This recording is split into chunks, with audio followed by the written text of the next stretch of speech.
చివరికి మన మ్యాటర్ ఎలా అయిందో చూడు. అన్యాయం చేయడానికి కూడా మనం పనికిరాం. అది పెద్ద పెద్దోళ్ళకే చెల్లింది, మన వల్ల కాదు. బాబాయ్, నా చెల్లెల్ని బతికించుకోవాలని ఆదుర్తాలో తప్పు చేశామేమో అనిపిస్తోంది. ఆ అమ్మాయిని కిడ్నాప్ చేసి 4 గోడల మధ్య పెట్టాం. ఈ విషయం రేపు బయట తెలిస్తే ఆ అమ్మాయి నలుగురిలో నవ్వుల పాలైపోదు. ఈ సమాజం అంతా ఇష్టం వచ్చినట్టు మాట్లాడితే ఆ అమ్మాయి జీవితం ఏమైపోతుంది? ఆ అమ్మాయికి పెళ్ళవుతుందా? అంత బాధ్యతలు మర్చిపోయే వ్యక్తి కాదు ఈ విష్ణుమూర్తి. నిస్సహాయ స్థితిలో తప్పు చేశాం. ఎందుకని? తొందరలో ఆపరేషన్ చేయించకపోతే నీ చెల్లెలు చచ్చిపోతుంది. నా కుటుంబ కష్టాలు తీరకపోతే నా భార్యలాగా తల్లిలాగా చూడడం లేదు.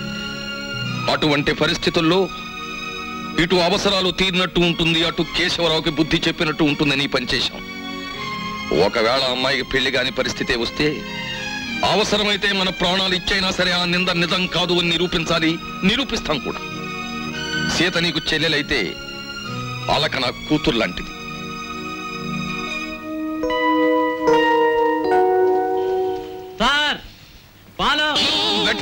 పిలిచింది, రెడీ. ఏంటి బెడ్ కాఫీ పిలిచింది? ఎప్పుడు పిలిచింది? పాలని పిలిచింది నేనండే. వస్తున్నాడు మేడం. ఇది ఒరిజినల్. ఏమండి రావుల్ గారు, అసలు ఆయన ఎక్కడికి వెళ్ళారో మీతో ఏమైనా చెప్పారా? ఏమోనమ్మా, భద్రాచలం ఎగువ ట్రిప్కి వెళ్ళాడు. లాంచి తిరిగి వచ్చేసింది కానీ ఆయన మాత్రం తిరిగి రాలేదు. రేవులో గిలగచ్చకాయలాగా ఉండేవాడు. రేవు చూడమ్మా ఆయన లేక ఎలా బోసిపోయిందో. రేవేంటండి, ఇల్లే బోసిపోయినట్టుగా ఉంది. ఆయన మా ఎదురుగా ఉంటే అప్పు సప్పు చేసి ఉప్పు పప్పు తెచ్చుకునేవాళ్ళం. ఏమండి, ఆయన ఎక్కడైనా కనిపిస్తే ఆయన చెప్పినట్టే వింటామని చెప్పండి. ఆయన మా ఎదురుగా ఉంటే చాలు. మనిషి దూరం అయితేనే మనుషులు విలువ తెలిసేది మనుషులకి. ఊరుకోండి మీ సొకండాలంటే. మరి చెప్పే ఒరే, దరికేనా దరికే. హలో, మా గొంతు గుర్తుపట్టలేదా? Black tiger. మళ్ళీ ఏం కావాలి? వడియాలు కావాలి. లేకపోతే ఏంటి, 10 లక్షలు కావాలని ఆల్రెడీ చెప్పాం కదా. నాకు కొంచెం టైం కావాలి. గంటల రోజుల? ఒక వారం. ఒక వారం టైం కావాలట. వారమా? నో, సగమిస్తాం. 3 రోజుల 12 గంటలు. బ్లాక్ టైగర్స్ టైం అంటే టైమే, బ్లాక్ టైగర్స్ టైం. ఏమండి, మీ మొండితనం మానేసి తొందరగా ఒక నిర్ణయం తీసుకోండి. మన అమ్మాయి అక్కడ ఉంది. ఏ నిర్ణయం తీసుకోవాలో నాకు బాగా తెలుసు. ఈ నాటకంలో ఉన్న అంతర్నాటకం ఏమిటో తేలుస్తాను చూడు. చెప్పండి, ఈ కిడ్నాపింగ్ అనేది మీరు అలకా కలిసి ఆడుతున్న నాటకం కదా? చెప్పండి, లేకపోతే మీ పెద్దవాళ్ళతో చెప్తాను. అంకుల్, ఏదో నోట్ చేసుకొస్తానని సెంట్రల్ బ్రిడ్జ్ దగ్గరికి వెళ్ళింది. ఎవరో 2 మగాళ్ళు వచ్చి తీసుకెళ్లారు. చొరవగా ఉండేటప్పటికి మీ వాళ్ళే అనుకున్నాం. అంతకంటే మాకేం తెలియదు అంకుల్. చూసారా, ఇదంతా పిల్లాడి నాటకం అన్నారు. ఇప్పుడైనా తెలిసిందిగా. వెంటనే వెళ్ళండి. వెళ్ళి వాళ్ళ పిల్లని చంపేయక ముందే వాళ్ళు అడిగిందేదో వాళ్ళ మొహాన్ని పడేయండి. ఎవరికి చెప్పాలో ఏం చెయ్యాలో నాకు బాగా తెలుసు.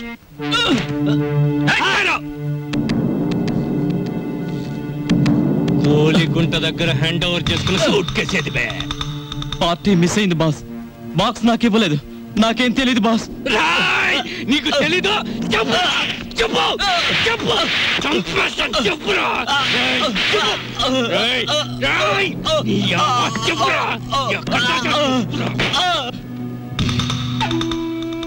బయటోళ్ళని మర్డర్ చేయటం నాకు లెక్క లేకపోయినా తమ్ముళ్ళంటే నిన్ను మర్డర్ చేసే పరిస్థితి తీసుకురాకుబే. చెప్తారా?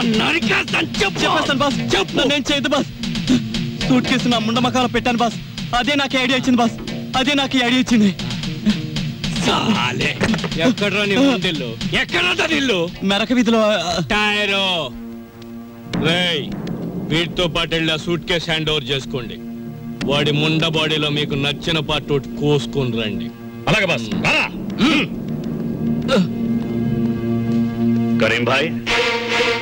హలో సాబ్, మీరు వచ్చారా? కబురు పెడితే నేనే వచ్చేవాడిని కదా సాబ్. నేనే వచ్చి చెప్పాల్సిన అవసరం వచ్చింది, అందుకనే వచ్చాను. లోపలికి వెళ్దామా? అట్లనే సాబ్, రండి.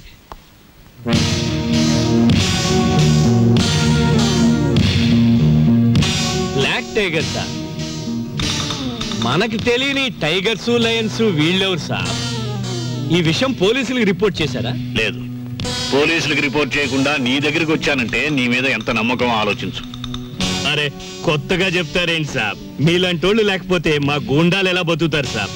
మీరేం కంగారు పడకండి, మీ అమ్మాయిని మీకు జాగ్రత్తగా అప్పగిస్తాం. వాళ్ళు ఫోన్ చేసి డబ్బు అడిగినప్పుడల్లా ఇస్తాము అని చెప్పండి. బ్యాక్గ్రౌండ్ నేను చూసుకుంటాను. బాస్, అవతల పార్టీని హిట్ చేస్తే చాలా, ఫినిష్ చేసేయమంటారా? నువ్వేం చేస్తావో ఏమిటో నాకేం తెలీదు. నా కూతురు నా దగ్గరికి భద్రంగా చేరాలి. ఇది నా ప్రెస్టీజ్. అలాగే sir. Black tigers. Tyre tyre.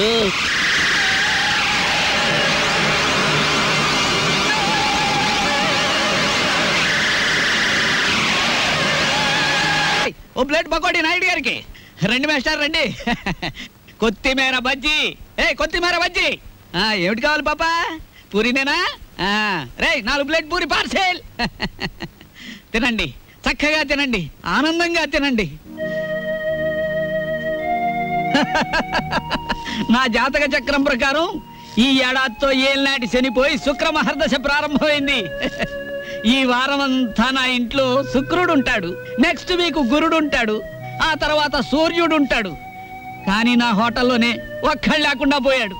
రే ఆంజనేయులు, కనిపించని గ్రహాలు కాదురా ఇంట్లో ఉండాల్సింది. సమర్థుడైన మనిషి పక్కనుండాలి. రాంబాబు లాంటి మనిషిని వదులుకోకూడదనే బుద్ధి నీకుండాలి. శీలవతి, నిన్ను వదిలొచ్చాక ఇక్కడ నా మ్యాటర్ ఎలా ఉందో తెలుసా? వాళ్ళలోంచి తప్పించుకుని కూరదాకలో పడ్డ చేప బతుకులాగా ఉంది. కేశవరావుకు ఫోన్ చేద్దామంటే ₹1/2 బిళ్ళలకు కూడా ఇబ్బంది వచ్చేసింది. ఆర్థిక పరిస్థితి అంత హీనంగా ఉంది. నువ్వు చెప్పుకోవడానికి సంచిలో కనీసం పిన్ని ఫోటో అయినా ఉంది. ఆ కేశవరావు గారు కొంచెం కూడా భయపడడం లేదు. ఏదైనా ఆలోచించకపోతే మన కొంపలు అంటుకుపోయేలా ఉన్నాయి. చెల్లెలి పరిస్థితి ఏమీ అర్థం కావడం లేదు. పైగా డాక్టర్ కూడా కలవమన్నాడంట. తెలుసుకో, మ్యాటర్ ఏంటో తెలుసుకో. నేను బొమ్మనా మనిషినా? Tell me ball. ఎవరంటారమ్మా నువ్వు బొమ్మని? వేళపట్నం భోంచేస్తున్నావు, కంచుకంఠంతో మా మీద గుర్చుకుపడుతున్నావు. నిన్ను బొమ్మ అంటే మామూలు చెప్పు కొడతా. ఎందుకు అరుపులు? నాకు బోర్ కొడుతోంది. ఎందుకో? ఎందుకేమిటి? అస్తమాన్ ఇంట్లో కూర్చుంటే నాకు పిచ్చి పడుతోంది. నన్ను అలా అలా బయట తిప్పండి. నా తల్లే సెకండ్ ఒకటి ఎత్తుకుని తిప్పమనలేదు. అలా కూడా అంటుంది. అత్తింటికి వచ్చిన కొత్త పెళ్లి కూతురేవిడా. నోరు మూసుకుని లోపలికి వెళ్ళి కూర్చో. బాబాయ్, నేను హాస్పిటల్కి వెళ్ళి చెల్లిని చూసొస్తాను. ఈ భావని కదలకుండా చూసుకో. భావే కాదు, క్షేమ కూడా కదలదా. అది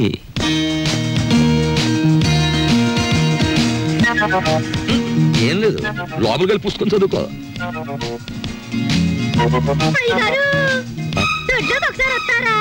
వస్తున్నా.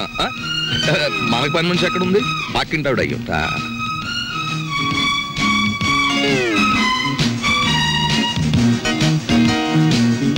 చీమ కూడా బెసడని వీల్లేదు. నువ్వు హోటల్ వెళ్ళడం లేదు కదూ? ఆంజనేయులు బాబాయ్ చెప్పాడు. నా ఆపరేషన్ డబ్బు కోసం తిరుగుతున్నావు కదూ? చూడమ్మా, పెద్దవాళ్ళ విషయాల గురించి నువ్వెందుకు ఆలోచిస్తున్నావు? అది సరే గాని పేదవాళ్ళకి వైద్యం చేయడానికి ధర్మాసుపత్రులు ఉంటాయంటగా, నన్ను అక్కడ పడేయకూడదు. నిన్న నర్సులు నువ్వు రూమ్ బిల్ కట్టడం లేదని నీ గురించి అసహ్యంగా మాట్లాడుకుంటున్నారు. నా కోసం నీకెందుకు చెడ్డ పేరు? ఆపరేషన్ డబ్బు సంపాదించే పూచి నాది. దాని గురించి నువ్వెందుకు ఆలోచిస్తున్నావు? హాయిగా బుద్ధిగా పడుకోమ్మా. పడుకో పడుకో. सलाम अलैकुम। वालेकुम सलाम। जी मुझे क्या रूम नंबर 9 कहाँ है? हिंदी नहीं मालूम। खुदाफिज जाइए। जाओ పోతే ఉంటామేంటి? నా ఆపరేషన్ చాలా డబ్బు కావాలి. ఆ డబ్బు మా అన్నకి ఇవ్వనన్నా ఇవ్వు, లేకపోతే ఎవరి కష్టం కలగకుండా నన్ను త్వరగా చంపే. ఏంటమ్మా మాటలు? తప్పు, అలా మాట్లాడకూడదు. మీరెవరు? కిడ్నాప్ స్క్వాడ్ ని. కిడ్నాప్ స్క్వాడ్ అంటే? కిడ్నాప్ కాదమ్మా, కైండ్ ఎనఫ్ స్క్వాడ్ ని. అదేంటి? అది గవర్నమెంట్ సీక్రెట్ గా పెట్టారమ్మా. దేశంలో ఎవరైనా అసహాయతలో ఉన్నారని మేం గవర్నమెంట్ చెప్తే ₹1,00,000 దాకా అప్పుగా డబ్బిస్తారు. తర్వాత సంవత్సరానికి రూపాయి చొప్పున తీర్చుకోవచ్చు. ఆ డబ్బు ఇవ్వడానికి మీ అన్నయ్యని సెలెక్ట్ చేశాను. మరి నీకు ఆపరేషన్ చేయాలి కదా? నేనిప్పిస్తానుగా. మీ విష్ణుమూర్తి బాబాయ్ కూడా ఆ పని మీద ఉన్నాడు. మా అన్నకి మీరు నిజంగా సాయం చేస్తారా? చేస్తానమ్మా, కానీ నేను వచ్చిన విషయం మీ అన్నయ్యకి చెప్పకు. నేను ఇప్పిస్తానంటూ తీసుకోడు. నువ్వు ధైర్యంగా ఉండు. Thank you aunty.